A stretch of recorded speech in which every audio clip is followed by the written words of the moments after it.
In the darkness of defeat, the light of hope is lost. Beaten down and stopped prematurely again and again, even the greatest can fall and never return to greatness again. But this band of brothers is different. These men are champions. This is Virtus.Pro. Fans around the world adore Virtus.Pro for the aggressive and relentless attacking play they have made famous. They may not have the best tactics, but they always have tactics unique to themselves. They may not have the best skills, but their abilities are signatures few can perfectly replicate. Every great round and match is another chapter in their legacy as the five-man lineup which has played together the longest in Counter-Strike Go, who fiend for the savage destruction of their enemies, advance without mercy and rampage across defenses. Nothing is more overwhelming than the juggernaut of Virtus.Pro rolling onto a bomb site. The chaotic cyclone that is the Polish team in battle form creates an alarming atmosphere of terror in their opponents and charges a lust for annihilation in their worshipping fans. This is that madness. This is that fury. This is the plow. This is Virtus.Pro, and they still roam in the earth in search of another major.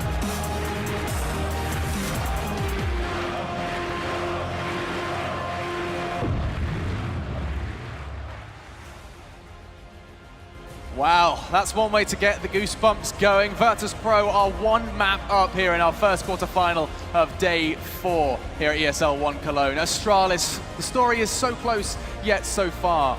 And the ever-lovely analysts I have suggested Overpass may have been their best shot. Let's open up the discussion though, the 4-4 train, a map that, actually Duncan, I'll let you describe. Would you just say this is one of, if not the best map for Virtus.Pro as of late? In the modern era, yeah, this has become their signature map. Like, obviously, they made themselves known with that major run on Mirage, because back then we didn't have Train. Actually, it had been, well, it existed, but it was a different version of the map, and actually not many teams would play it back then. Sure. But the key thing now, for me, is that so many teams have to respect the Virtus.Pro map pool. And so if they don't play something like Overpass, often people want to get that out of the way. Or if they don't play Cobblestone, then they have to get out of the way. So you actually see a lot of train games from Virtus.Pro. And they're very, very good against every single team because of this fantastic T-side they have, a very dominant T-side. Yeah. It's very difficult to stop. And the only teams that tend to beat them on this map, truthfully, are the other best teams in the world on Train. And so the problem here is, Astralis at one point in time, like late last year, they could actually say we were one of the best teams in the world on Train as well. And they had a great set of runs on it, but it also was one of the maps, unfortunately, that was often the third map, it was often the letdown map. And so when you add in the factor that this is one of the maps I actually see as being very difficult unless you put a lot of practice in it to bring in a stand-in, especially someone who hasn't played with your team properly. At least Overpass was the best Astralis map recently. So that's where I see them having problems here. I think Virtus.Pro is going to be fantastic on Terra's side here, and I really don't know where they're going to put Zonic on the Astralis side of things. Janko, is it fair to assume that Train specifically as a map by nature requires a whole lot of coordination that the absence of Dupree is going to have a very heavy effect on? Definitely, and it requires all 5 players to perform on the CT side, which will be a big problem for Astralis here. There is not really a place where you can hide Zonic, so to speak, or use him as bait as much, maybe in some aggressive pushes towards Ivy, but VP is known for some of the faster strats they have on this map, outside rushes, and there in those situations, there's a lot of chaos going on, and every player has to be on point to react, to make great split-second decisions, so I think that that's going to be the biggest problem for Astralis here. Are you two leaning towards Virtus.Pro Blue? It's hard to see past the Polish plow. Yeah, the biggest thing for me is actually the thought that Janko just put out in that where you're going to put Zonic on the CT side, because the problem with the CT defense in this map is if even one player goes down, say in an area outside Ivy, now that's wide open and they can just push directly up there. It's very hard to maintain control when you have one guy who is almost always going to be losing his opening duels and just won't be able to hold back the tide. And the good news is for Astralis is if you go back actually to the end of last year when they were really good on this map, another player at that time was stepping up because of the fact that he was actually at risk of being removed from the team at the time, and that was Zipex. He had some really good performances late there, and if you go back, I think it was ESL Pro League Season 2 finals, he had some really great maps on Train, so if we see his performance continuing to dominate, that could be another thing that possibly swings this in the favor of Astralis. Am I mistaken in thinking that Astralis were often described as accidentally good at Train? Like, they didn't actively pursue it in the veto process, but if they stumbled upon it, they found success. You mentioned early last year, or early this year, they were finding the success, but it wasn't deliberate. Is that What happened was, in around the autumn of last year, the guys from Astralis had a very deep map pool. Yeah. But what would happen was, they would be in a situation where someone like Virtus.Pro would pick it against them. Na'Vi would pick it against them. And they were such a fantastic team at that time. I think at one point in time, for me, before ESL won, no, DreamHack Cluj-Napoca, before that major, I actually think overall I had TSM as the best team. I thought they were the most well-rounded team. And Train was one of the reasons why, because it was down in the map pool, but they just kept getting all these wins on it because other opponents would force them to play it. And so that's the problem, though, is that it was a map where they were very good on it on paper, but they didn't necessarily believe themselves it was one of their best maps. So when it broke back, particularly at DreamHack Cluj-Napoca, where they were very badly upset by the NIP on it, I feel like that really like shook them, and it put something in their mind that like, oh, we can't trust that map, like we can't rely upon it. And so even though they continued to be pretty good on it, it would always be the map that let them down or that they worried to play on. And we'll be seeing how it does go down. Whether or not we'll see a third map, it seems likely, and the desk is apprehensive to give much more belief to Astralis, as they did fumble their lines right towards the end of Overpass. Let's get into Train, though, and see if Virtus.Pro can secure a spot in the semi-finals. The Danes stand in their way. Your casters are none other than Moses and Pansy. Thank you so much, Alex and the desk. And yes, what a great picture they've just painted for us there. This is incredibly tough for Astralis now, who have to not only rebound after the back of that first map, but focus up for Train, known as one of Virtus.Pro's homes. Yeah, and they brought up two really good points on the desk, I think. One is where do you put Zonic on this defense? Because there's nowhere to really hide him. Every single position on this map is crucial. It's critical, whether it's rotating towards it in a bomb set if you play in Connector, which is someone that can be passive. Ivy, you have to have players who are very good at holding. It's a very important part of the map. And then the other one is Blue bringing up Zipnix. He's one of those players. Part of the reason why they were so strong on Train at one point is because Zipnix at that inner bomb site played it fantastic. And on the other side of the things, Taz plays the same position fantastic. And if you have that inner player who's very good at solo playing that inside bomb site, you have a lot more flexibility outside. It's an extremely good point, and you see some of the most prolific players having to play that B side. It's hard to hold, but if you get it done, it works. And look at this purchase coming out from Virtus.Pro. What a plan they must have in mind. Look at the utility they bought for this one. You don't often see this much utility. They've had some cool pistol rounds in this tactics on this map, especially with some Molotovs. But right now, 3 smokes, 1 Molotov, a couple flashbangs as well. So not going for the armor, trusting that. I mean, Astralis with these long-range USPs, just majority of the time you're going to see the headshots. So maybe they're thinking the body armor isn't really that necessary. They'd rather have the smoke to block off and allow them to plant. Maybe not a bad bit of theory crafting either. Again, we want to see how this comes through. There's plenty of plays they can go towards. When you see a molly, you often instantly think of B, but it may not be the case here. And there is a smoke on Kerrigan that could neuter that. That could be put into play, and then he can defuse regardless. So, again, there is plenty of steps towards this round coming their way. And Zipnix already being a touch aggressive towards those brown halls means that he's keeping information very close by. But the first smokes do go in, and it's Taz and Neo going towards Pop. And this actually could be this is the hit. Taz is already out. Look how close he's gotten already. 3 players above him. This is incredible stuff. Taz, he's getting the bomb down and no one stopped him. That is absolutely sick, but now it's going to be hard to hold, surely, for Virtus.Pro. Yeah, that wall of smokes was lined up. There's a kill from Zipnix, but Taz just walked up. No indication he was there, but Astralis is responding, systematically eliminating this post-plant defense. There's the smoke onto the bomb. The defuse is going. Can they get it? Kerrigan, it looks like he's going to get it, and he does. Astralis steals another pistol round away. Snacks had to do nothing in that one but watch. He wasn't able to get down the molly. As you said, as soon as that smoke came in, that plan was gone. But pretty impressive stuff to build themselves into a plan already. Brave stuff from Taz just to walk straight out of Pop then and go straight towards it. Planned clearly before, a plan in mind that they came in with, but it did not work out. I think that retake just caught Virtus.Pro off guard. They weren't expecting that many bodies to be in bomb trains so quickly, especially in that one position. Yeah, 3 people there. Very, very rare to see that. Very unlikely, and Virtus.Pro just probably didn't think that was a possibility. Oh, Taz! What a start. Kerrigan, get wrecked. That is absolutely perfect. You shouldn't be able to do that, but Taz is finding some form here, my word. And Pasha finds device. This, not again, Astralis, not like this. This is just unbearable if this happens. Zonic's now the one who has to deal with 3 possible players coming down Ivy. Nowhere is safe anymore. Oh, but Glaive, hero play, pushes into the ladder room, finds 2 kills. He gets dinked though. There's that M4 from Pasha at range. All 3 members of Virtus.Pro trying to get out of Ivy. Snacks is going to fall away with the bomb, perhaps just checking the flank. They're waiting. Bialy and Pasha just sitting here waiting for Zipnix to peek this. He does, but they're actually not ready for it. Good damage dealt, and Virtus.Pro, they're cordoned and stalled out. But I don't think they saw the bomb, so they might still have a little bit of air of caution about that B side, but again, they might as well keep the bodies here as there's so many presents towards Ivy. Zipnix on that corner. Will he get the job done? They line up, he finds Pasha, the nade goes down, follows up well, but Snax actually barely takes a fleck of damage. Zonic though, that's what we needed to see from him. Snax does some work, but a round that got dangerous from almost nothing. Glaive saves that round. He only gets those 2 kills that started things off for Astralis, but the critical part about that is that he gets the 2 kills in ladder room. So from there, Astralis only had one angle they had to worry about. They couldn't get split, they couldn't get pinched from ladder room, from T-mid. All they had to do was put their attention towards Ivy. And that is a ridiculous shot from Taz.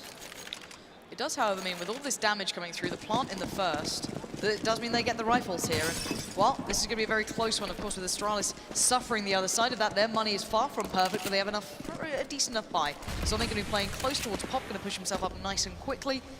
And again, this looks like quite a fast play. Actually, Sonic just got overrun. That means that suddenly this site is looking vulnerable. Device has to do with Pasha coming up Ivy, but look at this pressure instantly put down from Virtus.Pro. They're looking to smother Astralis. Flash, they're right next to each other. Snax and Kerrigan literally back to back. They're body to body, but Neo's the one to find Device and keep a strong advantage in the hands of Virtus.Pro. But this is absolute mayhem here. Kerrigan, can he come up with anything more than this? It looks like the answer is a resounding no. He did everything he could, ran in. He couldn't make the play through the smoke that he wanted to. He does get the bomb down, but he's all alone, 7 HP, and Pasha's already on the hunt. He's in T-spawn, there's nowhere for Kerrigan to go. And this is going to be a round for Virtus.Pro. Very quickly they execute. There's that kind of very fast-paced style towards the outer bomb site. byali gets down the ladder as fast as possible, is able to find Zonic. That opens everything up. Shouldn't be allowed to get away with that. Either skinny or teeth, are you getting away with this? If he keeps hold of that M4, that's brilliant for him. But again, this is something that I feel, Alex, back to even the video, the introduction we had to this one, is the mayhem that Virtus.Pro love to play in. That was such a manic round. It's where Snax feels so very comfortable. We all know he's one of the sneakiest players in Counter-Strike Global Offensive. He loves just playing around with smokes. He loves going through them. He loves toying with the edges of them. It's so hard to stop, so hard to predict. I do like the idea from Astralis, though, with Zonic pushing into ladder room. You know, you can't really hide him anywhere, so why not put him in a situation where he has an advantage in a fight? If they come down, if he can time and turn away from the pop flashes that will come down ladder room, he has a massive advantage over any Virtus.Pro player that's flying in the ladder. That round, it doesn't work, and actually it's going to be a little bit difficult because it is very spawn-based and whether you can even make it there in time to be effective. But when he does have that opportunity, it's not a bad idea. But Virtus.Pro seemingly picking up the heat here. That was a very, I guess, classical style of Virtus.Pro. It's that very aggressive, very in your face, very much thriving in the mayhem. And again, once more we go into this one. Device going to go actually into this with the M4 as well. Kerrigan's going to keep one for himself. And let's see what goes on here. Device very, very present towards Ivy. That's deadly! Pasha out of nowhere! Just finds that for free. That is something you do not see every day. Just finds the angle, hoping someone's far back, holding on that right side. And Device was just playing behind the smoke. That's unfortunate. And this is a force buy into this round for Astralis. They have the 1-4. Glaive's going to try and do some work. He does trade off Pasha. Looks like he wants to stay aggressive, but byali's going to catch him out in the open. Good find, good trade, not letting Glaive get away. And that's a crushing start now for Astralis. They had that gun there, but that's been moved away. Taz now moves in, but Kerrigan still had the M4 as well. But 1 HP, that's not much to be done with. Zipnik's still over by connector. Kerrigan can't swap it out too easily. He has to go all the way around, which allows so much time now for Virtus.Pro to get their teeth really dug in towards this A side. So bombs can be planted. Good holding positions as well between byali and Neo. That crossfire is very well set. Yeah, and trading the weapon, Kerrigan passes the M4 over to Zipnik, who's got armor and 100 HP. See if he can do anything. They don't have a kit, they have 1 smoke, but he's got to try and find a kill soon. It's going to come down towards timing. There's the peek. Neo from ladder room. Zipnik isn't prepared for Taz to be on the train. He's not going to get away with this M4 whatsoever. Taz hunts him down and does not get the second one. Kerrigan now has a chance to get away, but he's already being flanked upon from... Actually, no, he's not. byali is very far away. And Neo's trying for it, though. Neo's going to give a bit of chase, but again, Kerrigan going right back around towards CT has kind of thrown him off guard.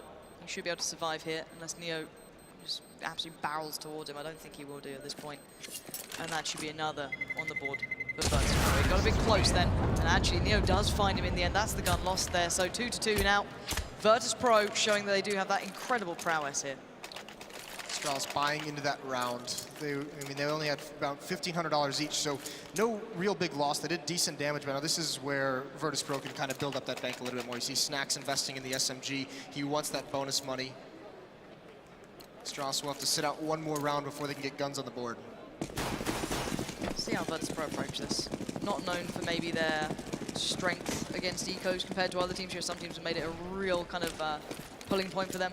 but it just looks like a straight up aggressive play. You can see Pasha and Taz already looking for these fights quite early. The smoke set up by Neo, and there's Taz just taking the man-to-man fights. Why not at this point?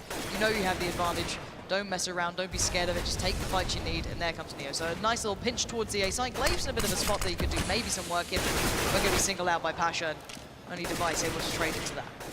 Even Zipnik's on a flank, but he doesn't come down the ladder, so it's going to be a round for Virtus.Pro, and that's the thing. This next round bye from Astralis is going to be a little bit scary for them. Device putting in some work here.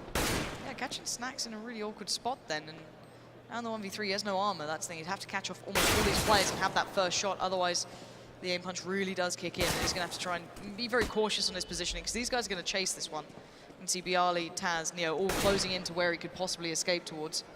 So going to be hard for him to keep this one in hand. Yeah, he's actually, Taz gets him from behind, down to 2 HP. Just one more, and there it is.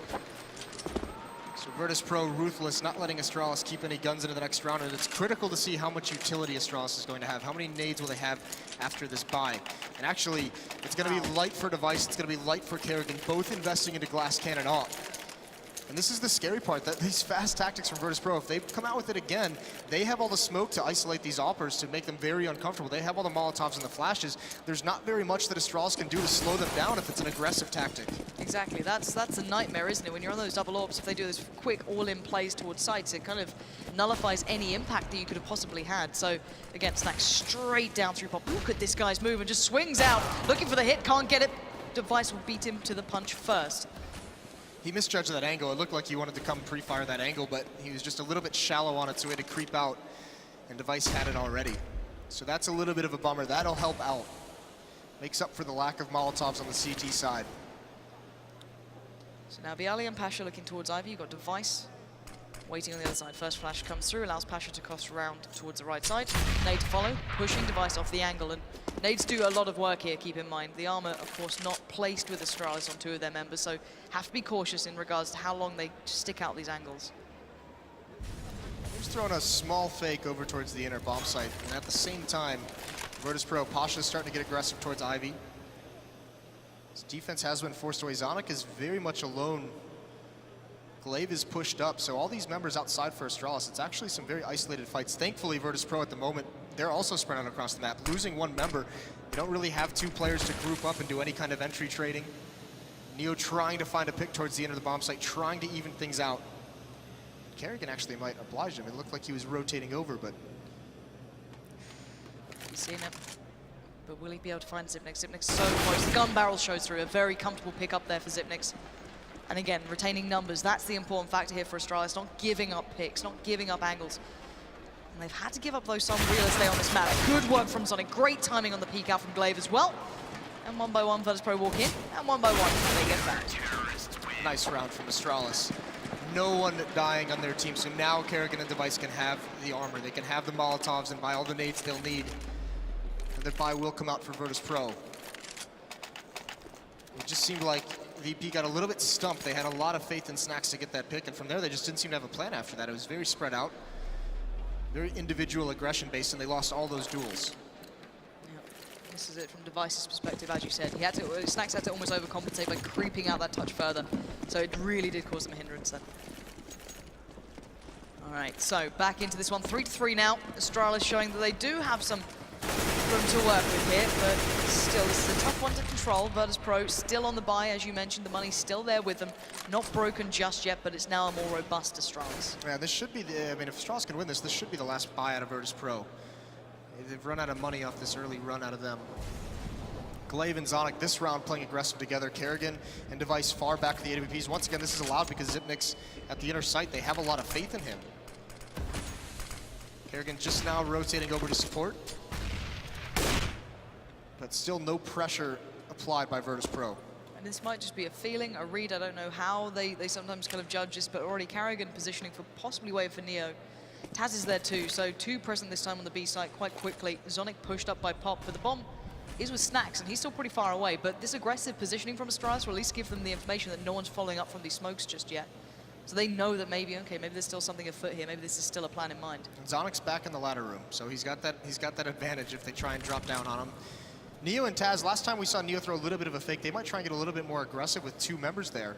Or maybe send 1 in and then drop down the ladder and come towards outside, and that's exactly what's happening. Both Taz and Neo are going to drop down. Here comes the outer hit. Oh, this is brilliant. They pulled Sonic over as well. Device even back to air touch, and now here comes the hit. It's Glaive who has to keep this one together with Device for now. Device finds Neo, but here comes Taz into the battle. Glaive isolates Pasha. Taz now surges forward towards the side, but it's Sonic waiting so patiently, and a big impact from Sonic.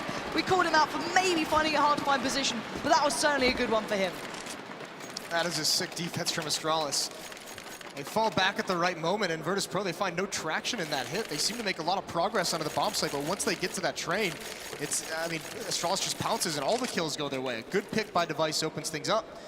This is a nice performance so far from Astralis on a map that we thought they were going to struggle with. Well, I think even at the start, I said to you that even on a regular day, and even the desk, I think, had the discussion of it, the fact is on a regular day, you'd still put Virtus.Pro in a really good spot against full-strength Astralis. Sure, Astralis historically can do wonders on this, but it's still such a good map for Virtus.Pro. Their T-side normally magnificent in its form, but this is a good beginning now for Astralis. It's not over yet. This is very much early days. 4-3 is not condemning at all. It's very much up in the air. I think the key, especially even on Overpass, if you think back to that previous map, we keep mentioning Astralis having two stand-ins with Zonic playing with Glaive coming in. Glaive's not playing like a stand-in. In fact, he's not a liability, but he's even actually benefiting this. He's helping this team so much. He's had an incredible performance in this series so far. That's a huge reason why they're able to survive in some of these. In Overpass for so long, how they were able to withstand the pressure. Now on Train, he's being very effective early on over by the electric box. Yeah, and even later into the round, in the previous round, he was playing over by Ivy, but coming back to that in a second. Oh, Taz, feeling the heat, then has to back up towards the ladder. The molly being extinguished by the smoke. The push is going to come through nevertheless, and it is Glaive, the man you highlighted, being pressured from the right side, from the left. The flash doesn't work out, and Glaive with a lovely bit of aim work there, but it's all a little too easy in the end, and Virtus.Pro don't get too many steps towards the side itself. They do keep control again for Astralis. But yeah, I've been thoroughly impressed by Glaive. He had to adapt, fall backwards to watch the push through from Ivy before. He dealt with Pasha there. It's all been very good from him. Very solid performance. Especially he's going to keep having this impact. This is now 2 rounds, and this was an eco round, but still under a lot of pressure. This shot right there was great. Running out of bullets as well. But even on the gun round plank from there, gets 2 kills. Doing a very, very good job. Keep in mind as well, he's also the one that's more often than not being supported and playing with Zonic. So those two have probably never played together. Oh, what a start. Device, good find on Snacks. That's going to remove one big threat from the board away. And again, retaining such dominance early on, this is perfect for them. He took a bit of damage, but still came out on top. So this could be tough to sell any of those fakes here. They can still keep players on those sites as long as they need. A switch up as well in the defense. Kerrigan's the one alone at the inner bomb site instead of Zipnik. So if it was going to be a change in tactics by VP, if they were going to head towards that inner site, they would have found an op there. So trying to give different looks to the terrorist team. Astralis, they're up 5-on-4. And once again, Virtus.Pro, it seems like they're stuck now. They've lost Snacks, much like the other round. He's out. Found by Device again, and Neo and Taz are very isolated in other portions of the map. There's a good pick by Pasha, though, as the smoke clears. That's lovely. That removes Glaive, but he knows the Device is going to be nearby, hence why he's just going with so much caution. He can't get the shot. Device wins out on that, and now 4v3. Virtus.Pro not favoring the numbers here, but Device in a bit of an awkward spot. He does have support from Zonic, a little bit from Zipnix, but relatively isolated. Bialy can't find a clean shot. He does. Zonic, a little lackluster on the peak, then just swinging out with this, I think it was a flash in hand or a smoke, not too sure. But still, Taz is not done. He is now. And down to the 3v2. The Orps have to come in with the goods, and it's Device on 4. He had his back to the wall. Now he's pinned to it, and he's left it down to the 2. Carrigan and Zipnix up against Neo. Neo individually, this is one of his better maps. He can have huge performances. 9 seconds remain, Moses. This is almost looking all but over. And Astralis are playing it to the absolute T. Look at this play coming out for them. Neo knows it. He can't do anything. It's Astralis again. Thanks to Device in that round more than anything. I mean, he was the big factor, right? 4 kills for him with that AWP. Even trapped at one moment next to the trains. Fantastic job by him. This double op setup for Astralis is working exactly how they wanted. It's perfect so far. Absolutely perfect. And yeah, good seeing Device playing well with the AWP. It was Carrigan pretty much picking up the headlines in previous matches with the AWP. But Device having a good beginning here for himself. And again, Virtus.Pro's money, not so great now. They've got the one rifle on Neo that was retained from the previous round.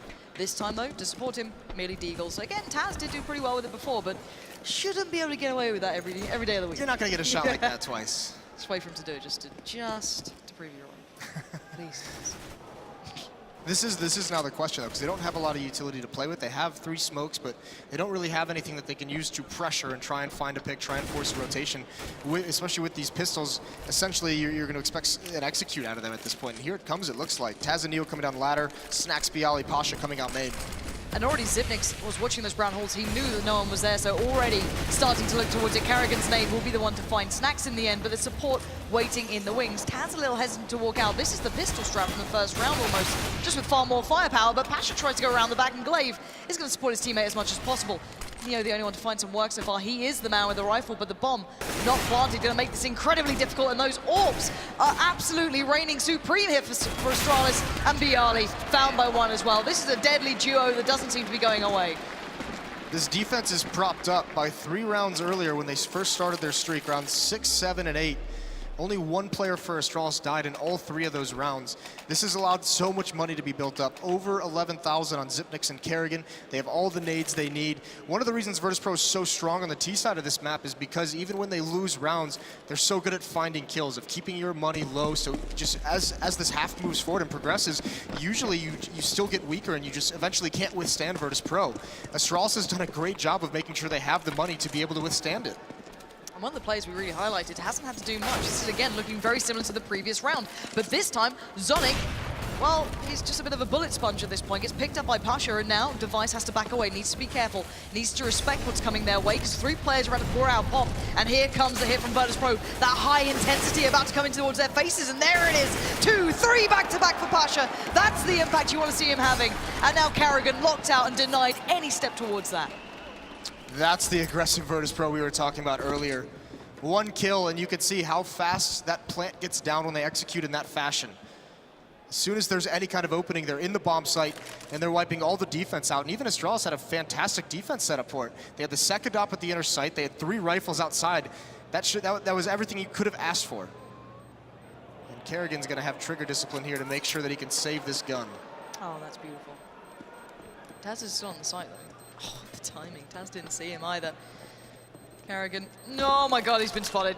All right, Taz. Oh, get it right. Karrigan, nice work from him. Bialy's close, but not really that close right now. He should be able to keep hold of it. And there we go. So the AWP does manage to stay over, and the money's still pretty good for Astralis, to be fair. Well above 10K on 2, Zipnix and Karrigan. Bear in mind, Zipnix hasn't had much action on B. This is generally a focus from Virtus.Pro. He's just been playing a couple of retakes, having to just play from the back lines. But Pasha having these entries and having this impact mid-round was absolutely instrumental in this round again. God, what a shot. The bomb gets planted at a minute and 20, so 30 seconds essentially into the round after the, it was very quick after that execute, maybe 5 seconds after the execute, it's already down.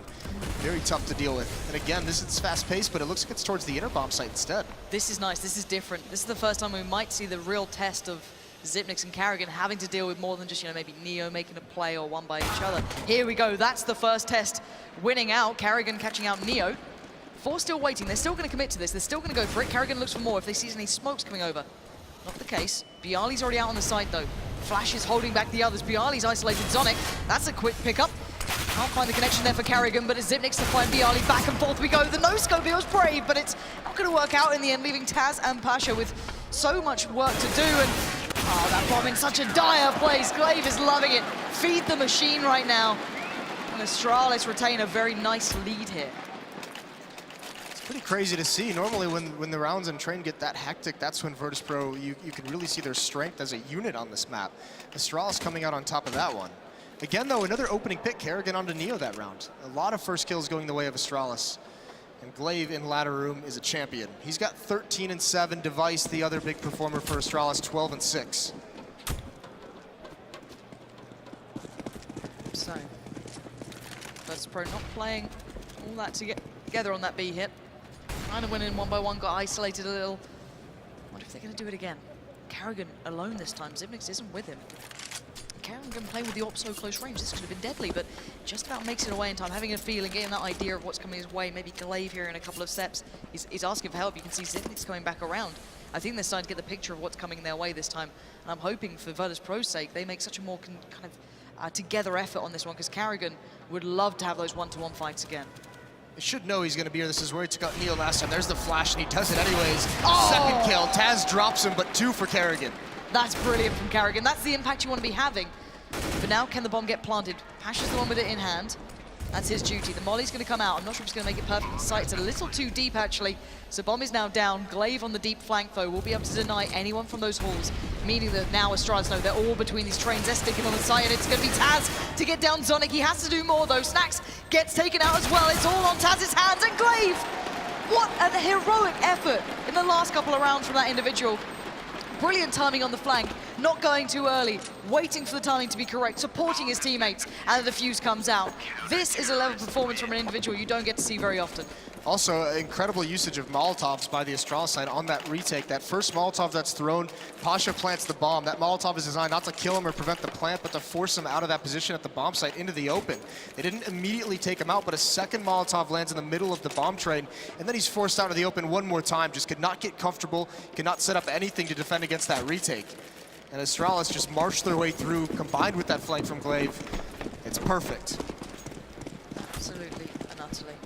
And again, I'm wondering if this is the kind of pistol strat that we see coming out from Virtus.Pro they like to do to ensure the bomb plants. But this is far more smokes than they've had before, so this should be a nice wall of smoke, maybe across the site, try and isolate either Glaive or Zonic if they're pushed up.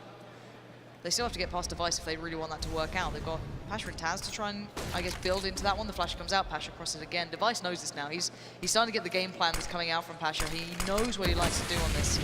Nade, Molly denies the play, but Virtus.Pro weren't looking for that fast hit. Look at the other positions. None really committing just yet. You can see Astralis all backing away from their more aggressive stances, playing around the bomb train. Kerrigan's rotating over. Zipnix has seen nothing but Device as well. That smoke obscures his vision. There's Zonic with 1. And Device gets the second. That's onto Taz. So there goes the alley attack, and all of a sudden it's just 3 members of Virtus.Pro. And Device, what a recovery. He's a man possessed at the moment with that AWP, and there's the plant denied. Glaive even comes back in to do the heavy lifting in the end to really secure the economy, not falling into the hands of Virtus.Pro. Their money is not going to be perfect here. They're down to, what, 4.8? They can get a good enough buy, but it's still not going to be as solid as I can imagine they'd want. 10-4. Virtus.Pro, known for their T-side power, their aggression, their really unrelenting force that they can bring, not being really as prolific. Not being as effective as we would have. It really isn't. This is the thing. Astralis are just meeting it with the same thing. We haven't seen much adaptation from Astralis. We've seen some CT switches in their defaults, a little bit, Zipniks here and there, but not much, aggression across the map. This time, I told a lie. Kerrigan's found Pasha. They've gone for a bit of a switch up here. The line of smoke came down towards A, and they thought, why not try and make a play off the back of it? Almost feels like Virtus.Pro wanted to be more aggressive there, but that opening kill by Kerrigan slows them all down. They have 2 smokes left. They threw a couple. So now they've got to reconvene and figure things out. It is a 4-on-4, and once again, this is where another advantage is going to come in for Astralis. Because they have so much faith in Zipnix at the center bomb site, because he's been so effective there in the past, they can keep 3 players outside. He's been calling for help at the right times if required. Kerrigan generally being his support. Not there this time, of course, being the first man to trade out with Pasha in the end, but it's going to be Device who rotates over. He's got that other AWP, and it looks like he's going to get there just in time. Snacks and Neo about to do this. Flash comes in.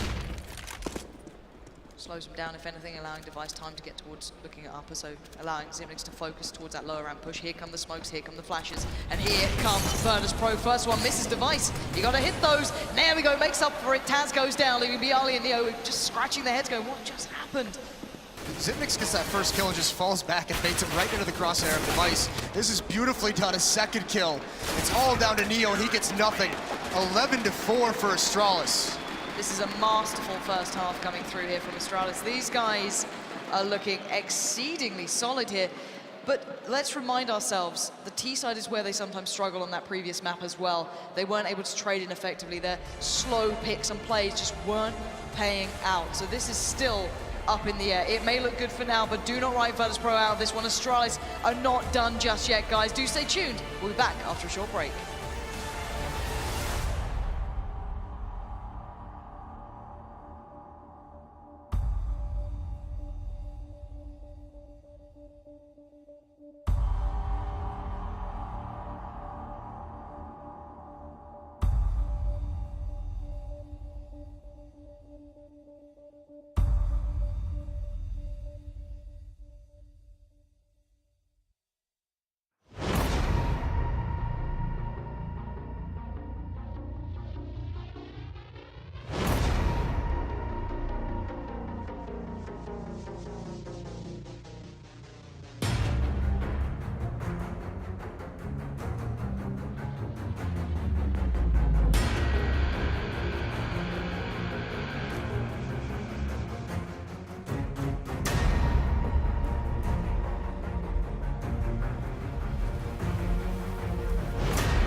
11-4 was the first half. Virtus.Pro renowned on this map, but it seems as though Astralis just don't accept that they're going down in this game just yet, Moses. Well, we talk a lot about the performance of Device and Glaive, two of the stars of Astralis, two of the big reasons why they're this far ahead after a CT half that we thought they would be in a lot of trouble with. You look on the other side, you know, one of those players you expect on the Virtus.Pro to be stepping it up, especially a map like Train where he usually has a fantastic impact, is Snacks. He's at 2-13. Massive underperformance for one of the biggest stars on Virtus.Pro. Yeah, not what you want to have in the back of your mind here at all for them. This is a big second half for them to come back in towards. They had the advantage in that previous map going into the second half, so for them, this is a build-back moment. It's not impossible. It's just tough, considering that we expected maybe more aggression from Virtus.Pro there. They seem to be doing well on some of those aggressive rounds. They got halted, as you said, by the likes of Glaive coming in with the goods, a little bit of here and there from Device on that AWP was absolutely deadly.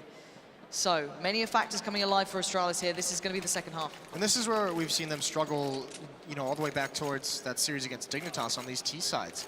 This is where you're really going to see the impact of having some stand-ins, having some players that aren't normally in your roster. When something doesn't work, when Virtus.Pro stops something that you have planned, what do you have to fall back on? You haven't practiced much with these two players, so you're not going to have that deep playbook to adjust. Certainly could be a factor, and it really did haunt them on that first map, but it looks like a bit of a 3-2 split, just straight in towards A. Zipnik's down through Pop, Kerrigan already out, and you got 3 coming down through Ivy. Pasha has to wait for the 3, but he turns around, tries to back away, and it's Snacks, the man we called out for being a little quiet on the first half. Finds at least a good start in the second, but Device and Glaive overpower them. What a shot from Kerrigan on the move towards Bialy, and it's a bit astonishing here from Astralis, just taking up to front, man-to-man fights, and they're winning it out. Kerrigan closes on Neo, and Astralis get this started. This second half started with a bang. Virtus.Pro had 2 members right behind that green train, right by Ivy. And it took them so long to actually get eyes down alley and see that the rush was coming that way. When Pasha eventually did go check it out, he got overwhelmed, forced out of position right into the hands of a player from Astralis waiting in ladder room for that exact kill. It was perfectly executed from Astralis. So much pressure put on one location of the map, and the defense crumbled.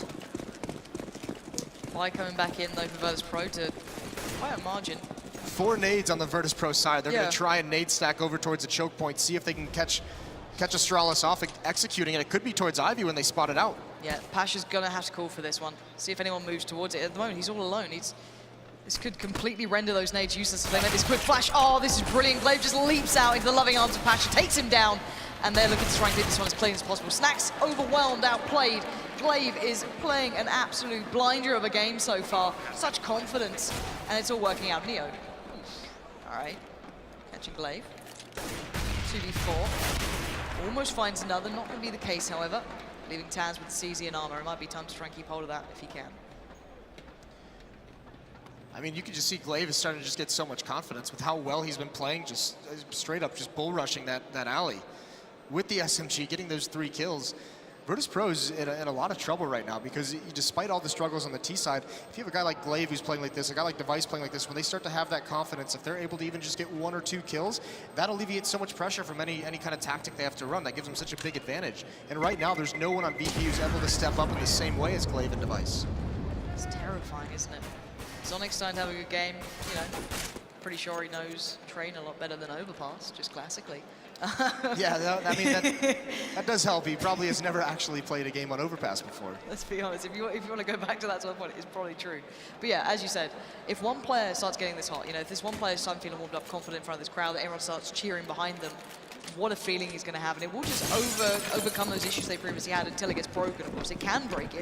It might break in the next couple of rounds, but look at the score margin already. It's 13-4. Astralis have so many rounds to play with, and they're so close to taking this to a third map, and this has gone backwards almost. You would have thought Astralis should have been the real dominant force coming out, if any, in this series on the first map, but then Virtus.Pro, all right, they can grind it out. Then the second one, it's got to be a whitewash, right? You're looking at Virtus.Pro on Train against a team with 2 standards. Not the case. So, looking at this round, 4 plays stacked towards B from Virtus.Pro. No one really showing too much just yet. Zonic and Zipnix might be walking into a trap. Well, Zipnix has the SMG. They both have SMG, so it's not the biggest deal if they die, because they're not going to give up or anything. The key is they have to be. I mean, if they both get washed out without getting any kills, that would be the issue.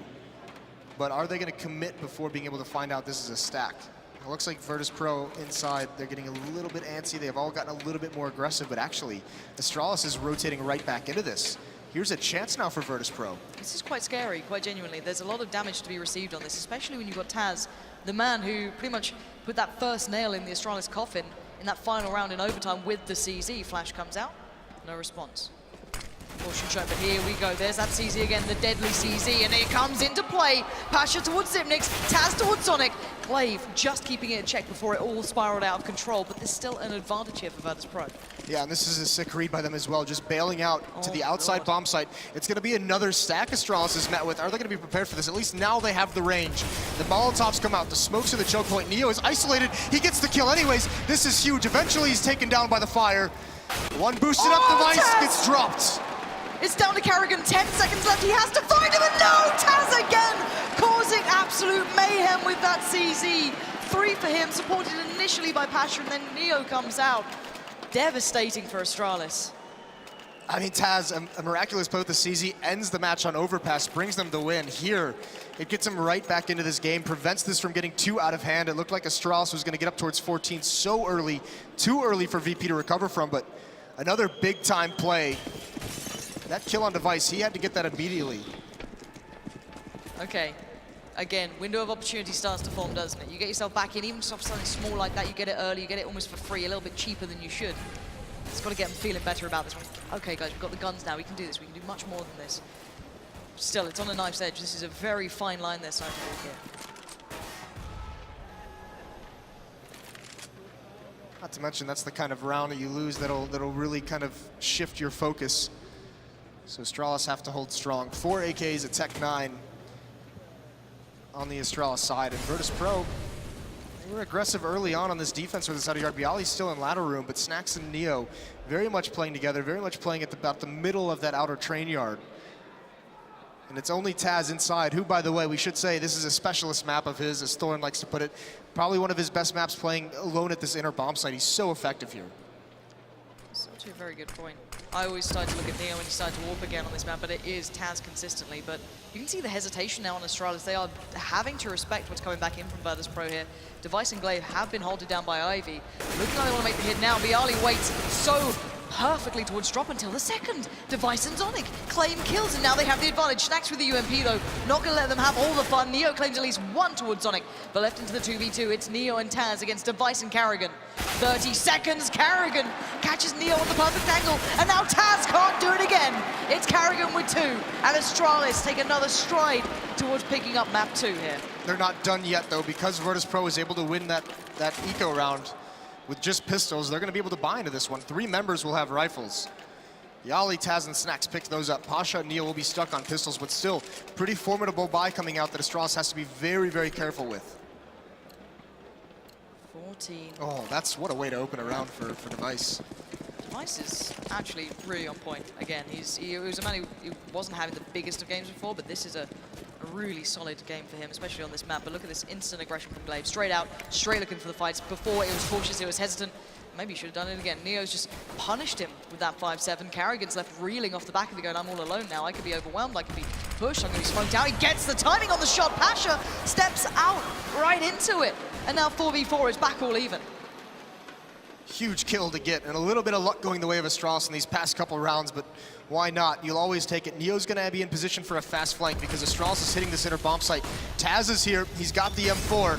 He's got to hold strong. He's got to hold a little bit longer. Here comes the flank from Neo. Neo gets 1, Taz gets the other, but they're going to shut this down. 3 kills for them. Astralis gets snuffed out again at the center bomb site.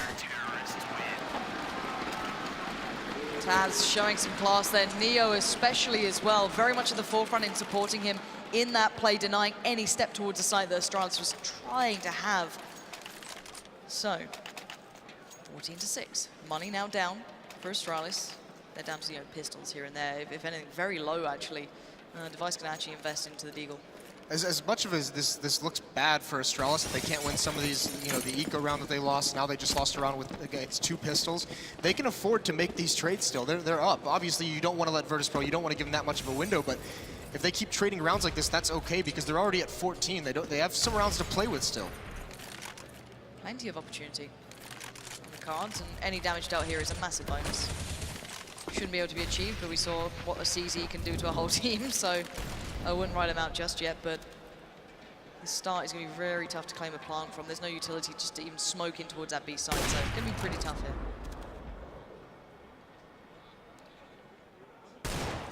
Pasha with a good chance to get that opening pick, and it's Device with the Deagle trying to duel with it. Not going to work out. And that was kind of the hopes and dreams of Astralis in this round, was on him getting some kind of a pick. Now they only have a couple P250s. They have no utility whatsoever, so it's basically group up, probably towards the inner bomb site, and just hope and pray that some mistake from Virtus.Pro will allow you to get a plant. Yeah, Tazo looking pretty solid so far, at least with Neo in support. Those two have been very, very crisp on denying any cheeky plants here and there, so going to be Ali. Eyes towards Pop, this could be it. Yeah, here comes the play. So all Glocks out, Glaive, what? Gets one, gets two, Glaive? Are you kidding me right now? That's unbelievable play, but it's not done yet. There's the recovery finally coming in from Snacks. That was getting, that shouldn't be allowed. You shouldn't be allowed with a P250 to find two in that instance. One I forgive, two's a little too much, and that bomb almost got to the side. What a force Glaive is being in this matchup. Almost giving them that window to get the bomb planted, almost even finding a way to salvage a weapon and make something from it. So VP 7 of 14 making this comeback. Another save round now for Astralis again because they have such a wide margin still. They have the chance to give up some of these rounds and just get that economy going strong, and that's a couple very nice shots at the P250. Yeah, absolutely nuts. This time around though, looking at the bow, it had to be a double eco anyway, but this time they can come back in at least with slightly better upgraded pistols. Before it was just like the one Deagle. Pasha missing a shot you should be hitting there. Karen's going to back away from it. He's not going to try and refocus as he knows that Pasha's going to be holding another angle slightly further back, but you can see Snacks now having to respond in kind by getting some sort of control towards A, looking for something here, and it looks like they're all just going to set up towards an A hit. Again, though, they have no nades, no utility. They didn't really invest too much into this, so it's going to have to be someone like Glaive pushing through smoke. Snacks. Oh, you're out in the open. Glaive has missed those shots after the incredible last round. He struggles here, but Snacks is in a tough spot, down at 35, and he's got to find a way to fall back. Pasha's got his back, though. Yep.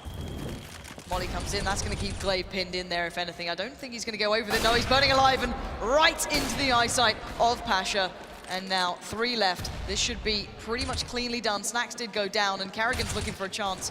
Not going to get much of it with Viali there, as now they try and make their play, but last man is Device. He does have the Deagle. That's Neo gone, but Pasha finds him in the end. So, Virtus.Pro winning out those 2 rounds. They're on the eco. Astralis now will have the money to have a good buy coming in here. They can get the AWPs if they want it. They can see what they want to do with it. But Virtus.Pro, on the other hand, as well, will have enough money to bring whatever they want into this round.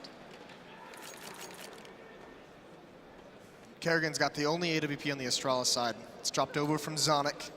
And now it's the question, do they try and go for something aggressive? Do they try and go for something fast-paced to catch the VP off guard? Kerrigan is taking that off towards the inner bomb site. Might drop down ladder. We've seen him try and get a couple picks out of that from that position. And indeed, Zipnex and him are both going to be down there. So Astralis right off the bat setting up for an outer execute. The bomb and one other, Glaive and Device, are over towards Ivy right now. Those are the 2 heavy hitters for Astralis all in one spot. Pasha's going to be the one to keep them back if he can. He's got, as you said, Glaive down there, Device down there. I'm not sure if they want to commit just yet. Glaive's dancing with some real danger here. This could be a shot and a half from Pasha, but Flash comes through. Actually, tell a lie. It's smoke. There's the molly to follow. Pasha now backs away in towards the right side. So now Glaive's forged himself a path through if he wants to push up, but then there's still Bialy. He's keeping their attention very much drawn towards this. But look at Sonic, look at Zipnix. They're still tendering towards B. They have not fully committed here. This is Astralis taking their time, pushing Virtus.Pro back into more deeper positions, having to make them take the fight on the sides. They haven't applied too much pressure towards that inner bomb site. Zonic just making a presence there. At least it's pulled Neo on the rotate over towards the B site. So 2 members here for Virtus.Pro. Glaive now starting to make his move. Him and Device. There's still a smoke blocking off Pasha, so he can't really do too much, and he can't provide any information either. He just hears the noise, and there's Bialy with the first kill. That's Kerrigan. He gets traded off by Zipnix, though. Snacks on the bomb site has got to hold strong. Pasha, that smoke is cleared. He might have a chance now. He really should have a chance. That's a bomb down. Device had it to hand. So now Glaive and Zipnix having to work against the odds. 2v3. Pasha finds Glaive, and another. Zipnix goes down. Virtus.Pro building back into this game now. 14-9. Pasha It wasn't perfect at the start, but he certainly made up with it at the end. No, but it's such a difficult spot to be in when you have to remain that patient. You're not able to help your teammates. You're not able to pass any information. You start second guessing if you should move, if you should rotate or get out of position. And he just holds strong, waits for that smoke to subside. And Astralis, they didn't make their move soon enough. They had him isolated. They had him out of the action. And when they finally do make their move, the smoke clears. He's got a free shot on device. Really nice round from Pasha. 14-9 now. There is a pause out. It's been 4 straight rounds for Virtus.Pro and 5 of the last 6. Yeah, tactical pause for Astralis coming in. And even though, as you said, the scoreline is still really nicely working for them, it's still a good scoreline. They can just work through this. They still need to be cautious because it looks like Virtus.Pro have found an answer. They found a way to play into this. Glaive's not having that much success anymore. He can't just barrel out towards a site. It's not as simple as that. So for them, back to the drawing board for a sec, just have a little discussion, talk it through. What can we change? What can we adapt here? Well, this is why, you know, all the analysts and we've always talked about Virtus.Pro as such a dangerous team on train. While generally they're way more effective on the T side than what we saw here today, they're so dangerous on both sides. It's one of those things where if they build that momentum, even on the CT side, that's when you start seeing them just as suffocating as we saw Astralis in the first half. Bear in mind that first map did finish 19-17. It went to overtime. It was still so close. And Dupree, I can imagine, watching right now, having to watch his team go through this. It must be hard from the sidelines to keep this one watched. Of course, we're hoping he gets better soon. 14-9 though. This is a tough one for Astralis here. One thing that's helping VP as well in these rounds is because we're seeing buys out of Astralis, and then the next round is a save or a half buy into the round, and then another full buy. It's just back and forth. It is because there's no plants coming out for Astralis. They're not getting that bomb down, so that extra $800 actually goes a long way as this losing bonus builds up. If they can start getting some of those plants, that's when you start to see repeated buys. That's when you start to see them really able to punish the economy of Virtus.Pro by just grinding this out. They still have a few rounds where that can be effective, where you could just grind down the economy, because VP, I mean, they have 3 members that are less than $2,000 in the bank, and Taz is right at 2,200. So if there's a round won by Astralis, all of a sudden you're going to start to see the buys for Virtus.Pro are going to be a little bit more sketchy. They certainly need it all. If they start running out of ways to stop players just kind of taking those straight up man-to-man fights, it becomes difficult. You know, Device is having great success on it, so is Glaive. So again, all these factors need to kind of be in the right place for Virtus.Pro here. So keeping that money as strong as possible is a huge factor. But here we go, Astralis back into this one. Not much to play with though. P250s, Tech 9s, a bit of armor here and there, and 3 smokes. So again, they could create the wall of smoke on towards A, and it looks like maybe that's the plan so far. We'll see if they commit to it, bearing in mind there's still a bit of time here, but no, they are going to go straight forward. The smokes actually playing very out late. They're going for a little bit of a play ahead of the smoke, and it's not gone too well. The rifle's going to just absolutely tear them to pieces. Bialy's USP is going to get into the action, and there we have it. Glaive's your last man standing. There you'll see a little bit of miscommunication from the Astralis side, as good as they've played. That actually, I don't think that was going to be wall of smokes. I think what they wanted was that smoke to plume between the train and the connector, and they would run right through it and try and surprise Virtus.Pro on the other side. Unfortunately, they run out in the open about 3 seconds early, and the smokes haven't even plumed just yet. Yeah. It's literally just gone off now on the site, and they've already lost 3 players at that point. So, again, miscommunication. It's going to be a factor here. Keep that in mind. These guys are new players coming in. Sonic, I don't even know if he knows all the set smokes. I don't know if he knows the set plan, but we can come back to that point, because Device looking for the wall bang. No success to be had on that one. And a different style, actually. Bialy and Snacks focusing towards Ivy here for Virtus.Pro. Taz, again, selling out on B, and Glaive and Zipnik's really paying some attention here. Well, it's smart by Astralis, because they know that Taz, being that specialist player, they trust him to be alone at the inner bomb site. They're basically daring Virtus.Pro to leave him there. By making this presence here, they want Virtus.Pro to think that there's going to be bodies attacking Taz at some point. Bring that second player back, and actually this is very aggressive. Already jumping down. Taz isn't ready for it whatsoever, but oh, what a shot! Can he get more? Taz, that is ridiculous. He's got it all in front of him as well, but this isn't the commitment. Look where that bomb is. It's not come down with him. They've forced Neo over, Pasha over, and now here comes the play towards A. Snacks is the only man still standing here. They're making a mad dash back, but Zipnik's already takes him down. The site's now open. They're going to make a quick rotate. Device looking towards connector, looking towards stopping anyone pouring out. The bomb is planted. 4v3, retake time now for Virtus.Pro. And Astralis has to be patient. This is a design play out of the timeout. It's so perfect. They attack Taz, force the rotation.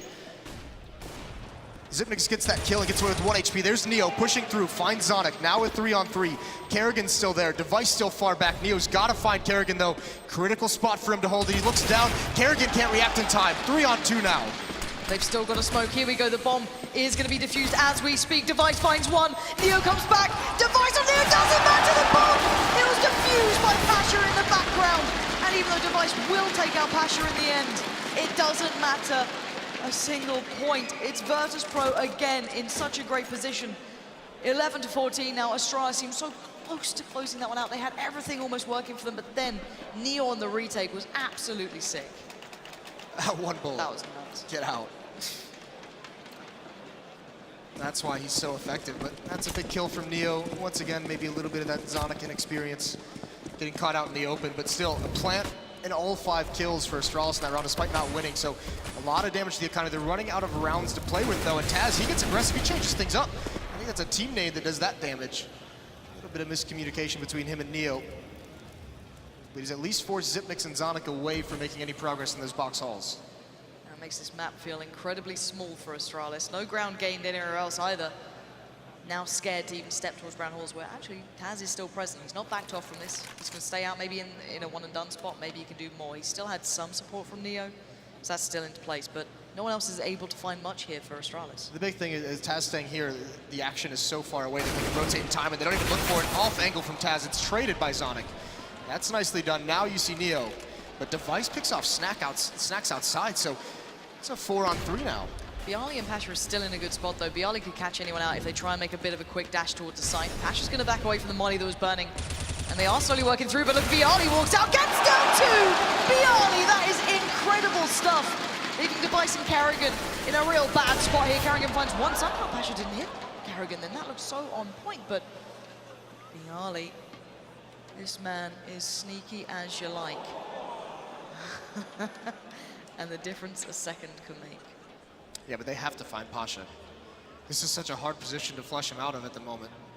And Device is just waiting, not sure where Bialy went. Karrigan's the one who's wrapping around. This is going to be so difficult. It's all going to come down towards timing, and Karrigan's going to win it. Pasha looks the wrong way. So many chances he had, just by a second, and it's Karrigan that takes it. Bialy in a 1-on-2, and the bomb is, I mean, he's in not a good position for this. Yeah, Device is in a great one as well. Vertical advantage all in his favor, and there it is. Astralis finally get another on the board. It seemed like a lifetime in the making. But they push themselves to that ever-important 15th round. We could be going to a third map here, ladies and gents. I know we all want to see that, if I'm completely honest. Cash would be up next, but there's still one more to claim here. And considering how long it took just to get that additional one, this is far from over.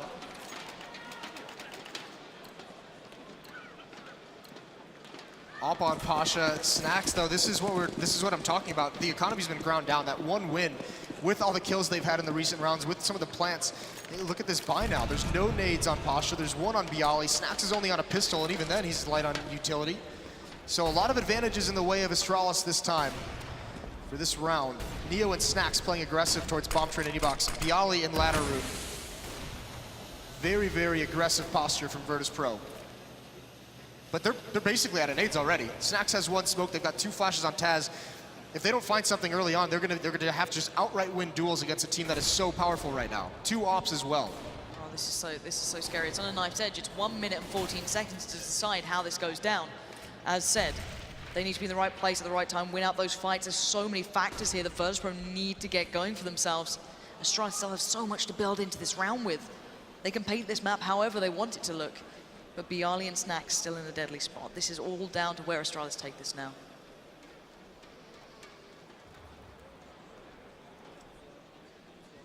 Just waiting. And you can see as well what we've seen out of Virtus.Pro. Actually, Zonic wins that battle against Bialy. That's a huge find. And he doesn't take any damage as well, so Bialy getting a little bit anxious. Actually, no, Zonic being the aggressive one. And there's Snacks as well. Zonic can't get down, but he brings him so low. Nice trade from Snacks. And he also gets away with an M4, which is huge. And look, Karrigan and Xyp9x are still trying to pressure that point on B. They're keeping Taz and Neo very close to it, and that's now the walking point. Snacks has to win this one pretty much. It's Device Glaive walking through towards the site. Snacks is round the back. Pasha's found Xyp9x. It's not done just yet. 3v4 advantage with Virtus.Pro. Snacks towards Karrigan. The bomb's planted, and it's Device and Glaive, the 2 superstars for Astralis, to take this one to the third map right here, right now for them. Can they do it? Device towards Pasha. Glaive gets taken down, and now 1v2 Device. It's your moment to shine. The classic duo up against him. He can't connect towards Neo, but they know where he is. He finds Taz, and oh my my word, Device, this could be it. He can't do it in the end. Neo runs it back, no kit to hand. That's going to be a close defuse in the end. Incredible round, incredible effort by Device, almost pulling that right back, but Virtus.Pro, again, against all odds, somehow win that round, and Neo's going to pick up the AWP as well. What a game we have. 15-12. Device. Huge effort. If only Glaive didn't get caught out. You know, you can go through those kind of, I guess, mental games as to what could have happened there, but still, Device putting in superhuman effort at this point. What is it? I mean, this is the strength of Virtus.Pro. If you look at the scores, you would never think the match is this close. No one on Virtus.Pro is over 18 kills. Device has 31, Glaive has 26. If you just look at those scores, you just wonder how Virtus.Pro is even in this. They have really had to claw and grind these rounds out. And the thing is, the Virtus.Pro's money is still not good. There's a, what, Mag 7 on Pasha? That's not great. Taz having to use a UMP, and he's been kind of the...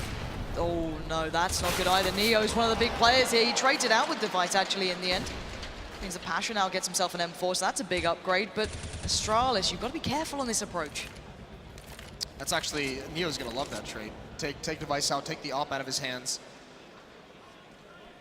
Zonica might try and recover that. He's only got the Tech 9, but he's got to be careful. Kerrigan is still out towards Ivy. Oh, and Snax wants to punish this. He wants to punish anyone who goes for this, so Astralis, this is danger. Are you going to run the gauntlet or are you going to flash? There it is, but it's going to go too far, and Snax misses the shot. That does mean that there's an AWP back in hand. It's with Zonic, maybe not someone you'd put into that lineup as someone to do it, and there's the punish from Snax. Looking for the opportunity, he gets it. Down to 3 now, Astralis. And considering Virtus.Pro's start into this round was so far from ideal, this is a great bit of resilience. Bialy gonna have a little bit of an exchange with Carrigan any second now. And it's Bialy to find Carrigan, and now we're down to 2. It's all going to come down to B. It's going to be Glaive and Zipnix powering through. Pasha waits so readily for this Taz. The molly comes in, but there we get it. The barbecue begins, and it's the Polish side to come out on top of it. And again, Astralis fumbling towards the end of this game here. It's that ever important, that ever difficult 16th round. Astralis, they went through it on overpass. They had it up 15-14. Now they've lost 2 straight to this point.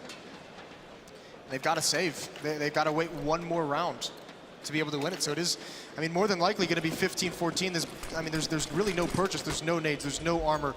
Maybe one upgraded pistol on Device. You can't expect that to win the round for you against a Virtus.Pro that's playing like this at the moment. Snax has really come alive recently.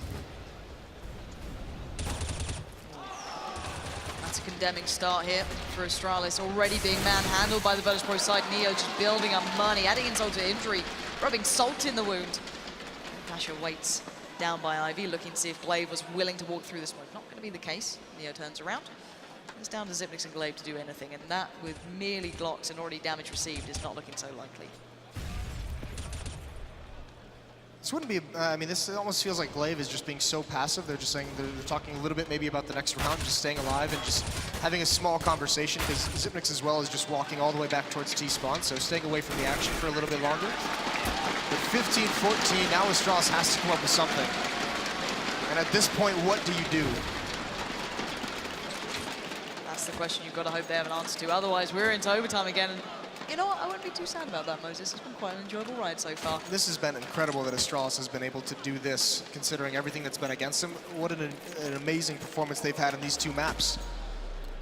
All right, 15-14. This is the round for Astralis if they want to take it to a 3rd, or will it be going to overtime? This is the moment for them to shine. Bialy going to push himself up already towards Electric, just down by Pop. Let's see if Astralis go for aggression. How do they take themselves into this round? Key difference is, you know, Device doesn't have an AWP. They don't, and they're going up against 2. Pasha's got 1, Snax has 1. So there's a lot of opportunities here for Virtus.Pro to find some kills to you know, really thin out the attack here. But there's that Molotov and smoke combo that forces Pasha away, and he actually takes a lot of damage, down to 28. That's really well done from Astralis to get some early damage, and look how passive that makes him. He rotates all the way back, away from everything. I think the crowd's starting to understand the magnitude of the situation as Glaive and Device start building their way forward. Pasha's been corralled away towards the old bomb train, but Neo keeps a close eye towards it. Glaive gets destroyed. Neo again towards Device, and it's not over yet. The pain train's about to come into the station as Bialy catches out another, and look at this play so far. It has been a masterclass from Virtus.Pro. Can it continue? It's down to Zimix. We're going to overtime. This game will not end for these boys. Astralis was so close, yet so far. Virtus.Pro does it again. Somehow claw themselves back into it as well. Being down 4-11, losing the pistol round, so 13-4 before they got a single round on the board.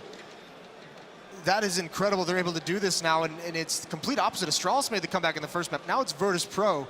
Both of these teams are just monsters at the moment. And you've got to be thinking Astralis are sweating bullets here. Virtus.Pro given a chance to close it out in two. Guys, do stay tuned. We'll be back with overtime in just a second.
It's 15-15 here. We are no strangers to overtime now after the start of that previous map. Now we get to do it all over again. This is going to be heartbreaking for Astralis if they can't pull this one out. They've had some good ideas on this T-half. They have some very good rounds. It just Virtus.Pro at the end just was winning all these late round situations. It was actually incredible that they're able to pull these things out. I think, again, there's another round with the CZ that Taz has that keeps them in this match to begin with, and now they bring it all the way back in overtime. So Astralis, they've got to find some way to do it, and one way they can, which, you know, it happened on Overpass, even though they didn't win it, is actually punish that economy, that 10K start money. Make sure that, you know, if Virtus.Pro is going to buy a double op setup out of the gate, you can punish that just by winning that one round. Then there's so much money depleted from VP. Plenty of opportunities here for both sides to make the most of it. And the double op will be coming out for the CT side, so as I said, a big investment into this one. Going all in, that can... What? Is that a triple punch? Triple op, okay. So Virtus.Pro, they're cranking up the pressure. Op on Snacks, op on Pasha, and one on Neo as well. And I mean, maybe this is just to catch them off guard. Maybe they're thinking Astralis will have no idea this is coming, but this is so risky. First round of overtime on the CT side. Risky is possibly an understatement at this point, but Carrigan may not be expecting Bialy pushed up that far as well. This is all a touch different, a little bit changed up here and there, but not enough to check it out. There you go, Carrigan the first to fall. He gets caught out by Bialy. Pasha now allowed to reign dominant, down by Ivy. And that's not the start you want if you're Astralis to lose out already on a player. No, because this is a lot of information and map control denied now for Astralis. Pasha can just hold this angle, and he's got to be cautious about it. He doesn't want to be held by an op, but he finds that pick. That's exactly why. Astralis has to find out if someone's pushing Ivy, but Pasha punishes it. So a 5-on-3, and essentially a third of the map is out of the, you know, out of the wheelhouse for Astralis. And Pasha's not stopping. He's pushing up further. He's constantly chasing these guys. This is unreal. He's right up behind them. He knows that no one's here. He can check main. He can now tell Taz and Neo, pull your socks up by B. This could be a B hit, or it could go to pop. One of the two. Keep your eyes trained on that. That's exactly what's happening. Pasha lurking right around behind them. Neo stabilizes, ready for it. You've got 3 players about to hit the B side. The flash is starting to come in, and surely Astralis are wondering, Why do they already know we're here? How do they know this is happening? But here we go. The first tag comes out. It doesn't land the kill. Zipnik stays alive. But Taz is the man to do it. He's the one to take the kills. That's 2 back-to-back, leaving Device. Who does the double? Taz and Pasha get taken down. And now, 1v3. Doesn't have the bomb, and he's not going to get it. The triple AWP pays off. Pasha, Bialy with great dominance over Ivy. Carry that through to the rest of the map. And they get the first one on the board here in overtime. They go back to the third op, though. That's the question. Yep, no, they're not going to. So Neo just drops the op over to Pasha. He's more than likely just going to pick up the M4. So they change that. Nope, he goes right back to the op, just as I say that. So why not? If it works, kind of. I mean, what really worked that round wasn't the 3 ops. It was Bialy doing some delayed aggression down Ivy and catching Kerrigan completely off guard. Now fast-paced from Astralis, but they've got to run through a Molotov to do it. They use a smoke. Glaive and Kerrigan are out, but there's the first op. Snacks gets 1 kill. I don't know if he even meant to hit him. I think he was looking for Kerrigan, and he finds him regardless. That's 2. Can't get the third to follow up, but now Taz in an excellent position on Overwatch almost here. Bialy's on the long flank around the back through Ivy. He's off on a mission, and everyone else can hold their spots. If they can deny a plant, even better. But Device catches Pasha unawares, and now we're down to a 3v3. This is still up in the air. We've got 1 AWP still in practice, but Taz locates Device. He's now down, leaving Zonic and Zipnix to do it all. Yeah, Neo's flanking down ladder as well, and he's going to have himself a kill. Bialy grabbed Zonic just before. This is very much reminiscent of the previous overtime. Virtus.Pro looking to go up 18-15 in the first half of OT. Not a great buy is going to come out for Astralis. They don't have a lot of money. Someone's going to have to sacrifice the rifle just to be able to have the nades that they can use for any kind of an execute. All right, Astralis, what can you get this round? As said, 3 rifles, 4, I guess, with a Galil in there, but Sonic doesn't have armor either, so really not nice coming into this one. Pasha just rocking out with the CZ at the moment. Glaive going for a fast trade out there with Taz. Can't get the better of him, though. And instantly you see the response, everyone pouring over from VP. Well, it was the opening there for Glaive. A good idea, tries to get aggressive. Knows Taz is usually isolated there all on his own to start with. Has a chance for the kill, but Taz forces him away. Device now over towards Ivy. He's only got a Tech 9 on that pop flash. Blinds him completely. Bialy, I don't know if he's checked it though. He hasn't yet. And Device is actually going to win that battle. Pasha, what can you do? Spraying through the smoke again. There's Zipnix with one. Snacks finally responds. He's got to do more though. He misses the jump shot, but he's still alive on train. And there's Taz as well. This is nice from Snacks. Catches Glaive, just backing away from Electric. Catches Kerrigan as well. This is a clean half in overtime there for Virtus.Pro. Beautiful performance so far. The triple AWP was questionable, but it came into perfect practice. But can they close it out? That's good stuff from Snacks. Using that train so very well to stay alive, using it as cover, peeking multiple different angles. Even if he misses the shot, goes back for more. It looked like they were about to crumble at any moment, but he's really the one that kept that defense propped up. So 3 straight, 18-15, and now Astralis, exact same scenario they were in on overpasses overtime. That's an incredibly harsh moment to be in for Astralis. Kind of being teased with the idea of we could maybe do this. We're getting close. We've got, you know, those rounds starting to come towards us, and then suddenly you're back in overtime again. A lot of teams playing against Virtus.Pro have had that same kind of tease. This is a team that just doesn't, I mean, especially at these big tournaments, especially at majors, they just don't go down quietly. Snacks. He's always been playful with the camera. It's the eyebrow game's on point. What a performance out of this guy as well. Device, 36 and 19. Huge individual effort out of him. Glaive is not far behind. Well, I guess he is kind of far behind because 36 is incredible, with 26 for Glaive. But he himself, this is a breakout performance for a guy like Glaive. Yeah, this is it's a beautiful sign for Glaive. If he came in as, you know, being the stand-in, you don't, it's not that you don't expect much from him, you just don't expect him to be the highlight. Oh, poor Fnatic fans. There you go, you got something to cheer about again. This crowd's so easy to appease. Virtus.Pro cheer, Fnatic please. You guys. But no, yeah, it does seem as though the Virtus.Pro fans here, the Polish crowd, there's a little corner actually already dedicated. It's got its own little corner already set up. It was there this morning, bright and early. So again, these guys, once they get to these situations, do often have incredible crowds behind them, but Astralis are no strangers to that feeling of having, you know, the audience supporting them there as well. So again, not really playing into it. There it is. There we go. But no, Virtus.Pro on a massive point now. The thing is for Astralis to come back into this, as you said, it has to be flawless. And they can, I mean, that defense they had in the first half was so strong. The issue, once again, comes to the fact that it's been so long since they faced this attack from Virtus.Pro. Are they going to remember how to do it? Are they going to get caught off by some kind of aggression? We saw this crazy switch up into this triple off setup in overtime for Virtus.Pro. Like, what other switch ups can they have in their playbook that might catch Astralis off guard? That's a big question. We asked it on the CT side, like, oh, we haven't even really seen aggressive kind of pushes coming out. We saw a couple of them in overtime. We saw a couple of them pushing down, from Ivy. We saw that starting to come into the effect. I wonder how deep that Virtus.Pro, playbook goes. As you said, this could be quite interesting and very hard for Astralis to deal with. Previously, it was Device having big moments, though, that really did pay off in this half. So again, it's a lot of pressure on his shoulders, but he's a superstar player. He has to play to this caliber, and you can hear it, guys. It is almost time to get that possibly final half of overtime underway. 2 ops for Astralis. Back to it. Kerrigan and Device with those. Pasha's got one of his own on the T side.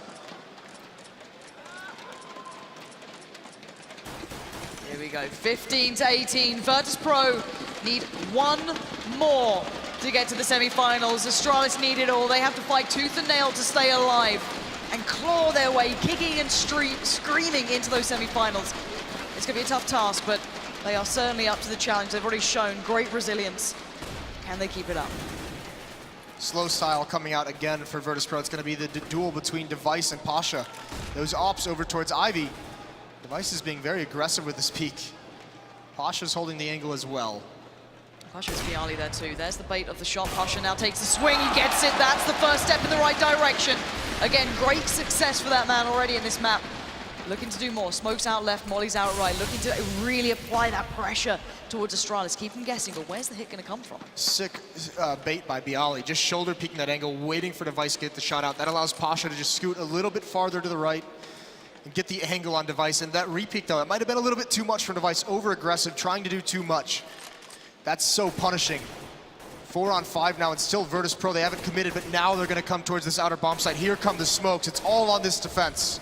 Zonic, Glaive, Carrigan will be the first in line, but can they stop what's about to come their way? Neo takes a step out, Carrigan greets Neo with a smile, but it's Taz, and it's Taz all day! That's 2! There's Snacks coming in with 1, it's left Zipnix in a horrible situation. Bialy's already on the hunt, and you can see them looking for it, and the spray comes in. Zipnix knows his days are numbered, but he's still fighting the good fight, but it's at the end! Pasha does it for Virtus.Pro, and ladies and gentlemen, that is VP putting themselves into the semi-finals after a tough match against Astralis, who fought with sheer heart, grit, determination, anything you can think of. They put it up there, but it wasn't enough. Incredible comeback from Virtus.Pro on this map. One of their best. And the challenge by Astralis was incredible. We didn't know if they'd have it in them, and they proved everyone wrong. Superstar performance by Device. Incredible performance by Glaive, by the whole team really coming together to make this happen. But it's who you'd expect in these final maps. It's the old guys. It's Neo, Taz, Pasha. These are the ones who stepped up and have, in this last map on train and had the huge performances. Yeah, and it was highlighted at the start. The analysis desk brought up a couple of players to look at, and it certainly was the likes of Taz really providing some great moments. But guys, that's enough from us. Let's hear from the stage with Paul and one of the Virtus.Pro players. Yes, thank you very much. With Taz, congratulations, Taz. You said yesterday to me, there's a vibe, there's a feeling about the team right now, and you've shown that today with a lot of resilience, because that was 2 tough maps against Astralis. I think that today we should talk about different team. We should talk about Astralis and how much resilience they showed, playing with 2 stand-ins. I think that we should all clap for them now, guys.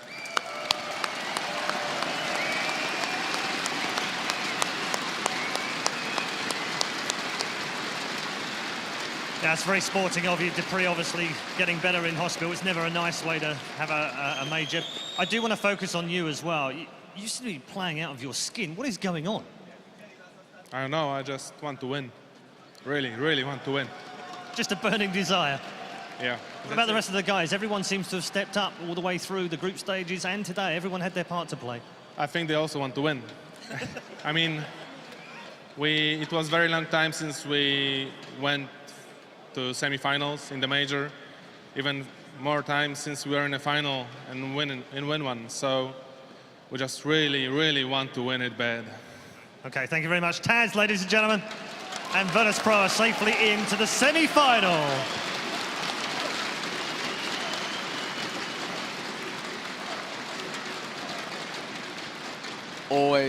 Always great to hear from Taz and having a whole lot of respect for Astralis, which we too will kind of reiterate on the desk, I'm sure. But first we have to focus on the success there of Virtus.Pro, securing a semi-final spot. And we just seem to be getting gifted. This is just our first game of the day here in the Lanxess Arena, and we already are getting overtimes, we're getting spectacular play. Let's dig deeper into Train. Actually, we'll start with you, Janko, because in the pre-match we addressed that Astralis may have some struggles versus the speed of the Virtus Plow, and you've got an example to show us. Yes, this was actually the first gun round. It started off great for Astralis, winning the pistol round, but VP got the bomb planted. So in the first gun round, we saw them actually go for one of those faster executes that we talked about. So you will see how it plays out here. They get the entry kill on the player in ladder room, and after that, once all of the smokes fall down, you can see Kerrigan playing close to that blue train, but the rest of the Astralis players are not really getting a lot of info at this point. You will see Glaive, who is going back and forth between the outer and inner bomb site, not really sure whether he's supposed to rotate. They didn't see the bomb yet, maybe they think it's a fake. So that's the chaos we've been talking about, and it's really hard when you play with two stand-ins to defend against an execute like that. And it worked for VP early on, but then they switched to a slower default, slower paced play, and that's when Astralis started racking up rounds. That's when we saw Device taking points with the AWP and Glaive as well. So I think that was a slight mistake from them. They didn't realize the situation in time, and it gave a lot of room for Astralis to have a strong CT side.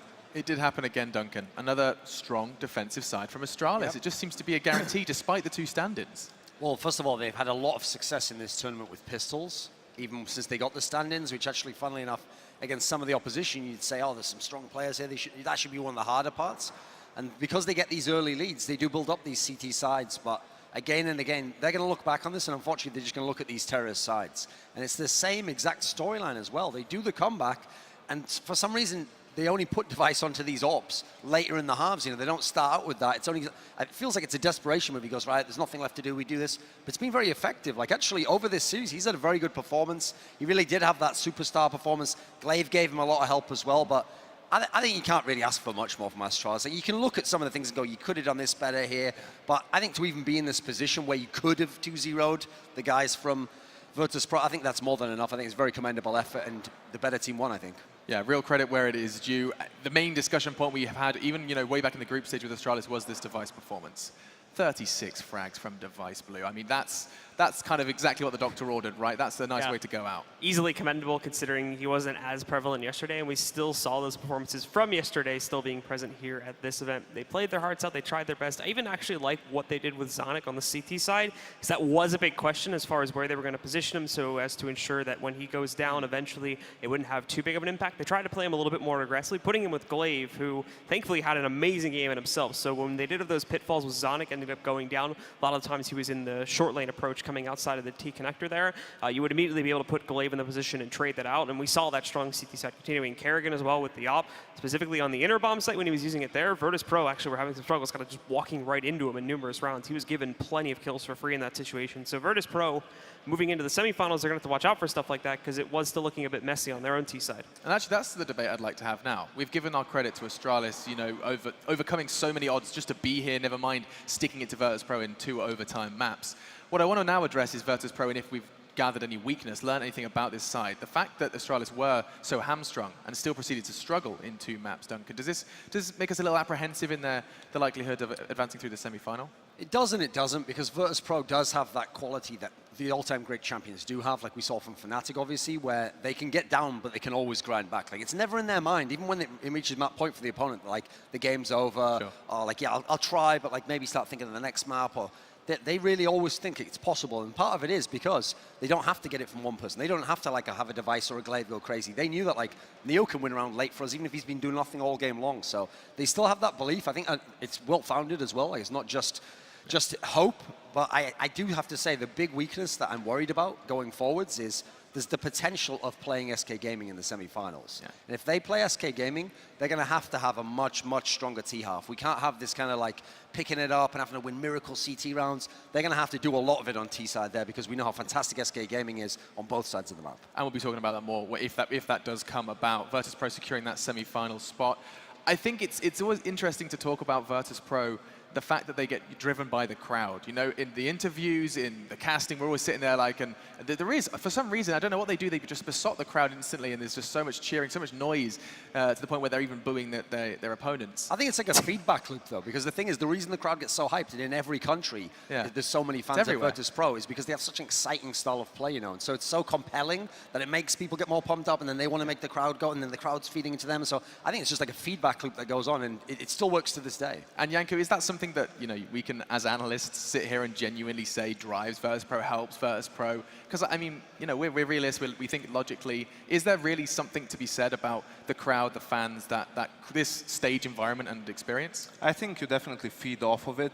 As a player, you shouldn't really get too carried away. Sometimes you have the Superman effect, right? Because of the crowd, you make a great move, you hear in the back of your head, you know, the cheering and everything, and then you maybe think you can do anything, which is not really the case. But in the case of VP, of course, different teams have different characters and personalities, but for them, yeah, for sure, I feel they feed off the crowd big time. Thanks very much, gentlemen. We'll be talking more about our next game. This is just our first quarterfinal done and dusted. Virtus.Pro advanced to the semi-finals, and Astralis, well, got a round of applause from the crowd for getting there and also putting a real good fighting effort versus the Polish side. Our next game does feature defending world champions from the previous major over in Columbus. We get to see SK versus Flipside, and it is going to be a spectacular affair. You better stay tuned because it is coming straight after the break, and what's coming up pre-break is the Score Esports application. You know the drill by now. Grab it on your smartphone. It enables you to keep track of how we got to this point in time. We show you the fancy videos. We tell you exactly the scores, the stats, but you can find it all for yourself on this smartphone device. So you grab it, and we're going to take a break. When we come back, though, SK versus Flipside. It's going to be a test for Flipside, but they've already blown our minds with a victory versus the Ninjas in Pajamas. We'll be talking more after the break.